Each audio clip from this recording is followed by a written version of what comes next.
లలితా సహస్రనామం ఉపదేశం లేకుండా చదివితే కనుక కొంపలు అంటుకుపోతాయట కదండి. నిజమేనా? ఇది కూడా ఏమిటంటే ఎక్కువ మంది లలితా సహస్రనామం చదివితే ప్రపంచం బాగుపడుతుంది. అలా బాగుపడకుండా కలిపురుషుడు చేసే ఒక పాడు పని. గురువు దగ్గర ఉపదేశం తీసుకోవాలి అంటే మన తెలుగు వాళ్ళందరికీ చాలా తేలిక.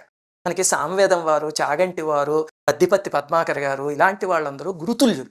వాళ్ళందరూ లలితా సహస్రనామం చదివి ఇంటర్నెట్‌లో ఎన్నో వీడియోలు పెట్టారు. ఒకరోజు చక్కగా అగరబత్తి వెలిగించుకొని, దీపాలు వెలిగించి, స్నానం చేశాక కూర్చుని, అది పెట్టుకుని ఉపదేశం కింద భావించి తీసుకోండి.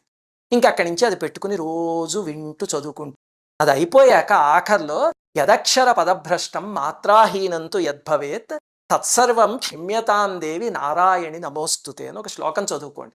అంటే అమ్మ చిన్న పిల్లాడు మొట్టమొదట మాటలు మాట్లాడినప్పుడు పొక్కు పలుకులు పలుకుతాడు కదమ్మా! అది చూసి అమ్మ పొంగిపోతుంది కదా!